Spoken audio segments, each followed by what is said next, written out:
Praise the Lord. இயேசு கிறிஸ்துவின் நாமத்தில் அன்பின் வாழ்த்துக்கள். நல்லா இருக்கீங்களா? இந்த நாளிலும் கூட தொடர்ச்சியா நம்ம ஒரு காரியத்தை பார்த்துட்டு இருக்கோம். என்ன அப்படின்னா, கர்த்தர் நம்முடைய வாழ்க்கையில முன்னாடி கடந்து போவாரானால் எப்படிப்பட்ட ஒரு ஆசீர்வாதத்தை நாம் பெற்றுக்கொள்வோம் அப்படின்னு சொல்லி ஒவ்வொரு நாளும் ஒவ்வொரு காரியத்தை தொடர்ச்சியா பார்த்துட்டு இருக்கோம். குறிப்பா இஸ்ரவேல் ஜனங்களை வழி நடத்துகிற மோசே கர்த்தருடைய சொல்றதை ஜெபிக்கும் போது கர்த்தர் முன்பாக கடந்து போகிறார். இதனுடைய ஆசீர்வாதத்தை மோசையும் இஸ்ரவேல் ஜனங்களும் பெற்றுக்கொள்கிற காரியத்தை நம்ம தொடர்ச்சியா பார்க்கணும்.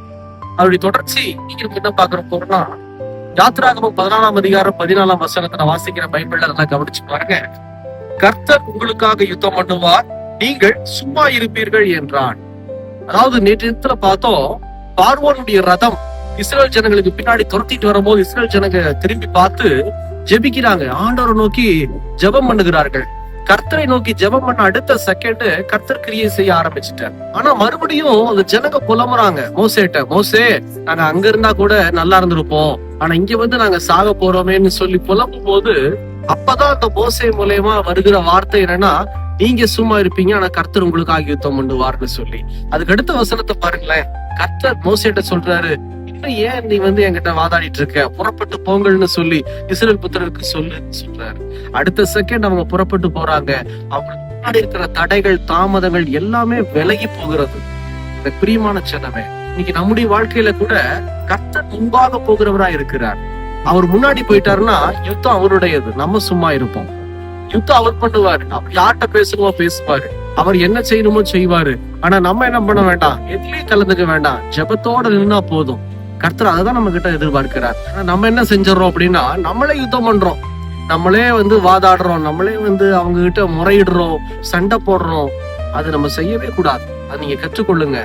எத்தனை காரியங்களா இருந்தாலும் சரி, நமக்கு எவ்வளவு பெரிய துரோகத்தை அவங்க செஞ்சிருந்தாலும் சரி, கர்த்தர் நமக்காக யுத்தம். நம்ம வந்து முறையிட வேண்டிய ஒரு நபர் யாரு தெரியுமா? ஆண்டவராகிய கர்த்தர்.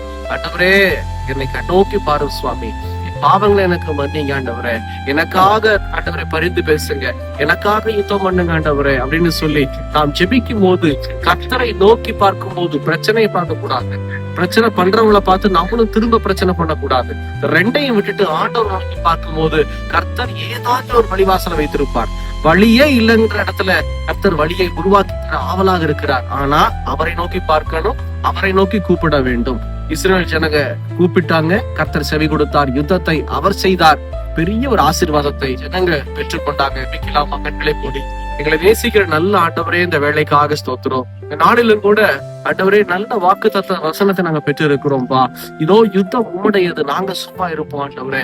எங்களுக்கு விரோதமா எழுப்புகிற ஆயுதத்தை நீ கண்ணோக்கி பார்ப்பீராங்க. எங்களை அர்ப்பணிக்கிறோம் ராஜா. இதோ நாங்க சிறப்பு நீங்க மாத்திரம் இயேசுவின் நாமத்தில் பிதாவே, ஆமென், ஆமென். தொடர்ந்து ஜெபம் பண்ணுங்க, கர்த்தரை நோக்கி பாருங்க, கர்த்தரை நோக்கி கூப்பிடுங்க. God bless you.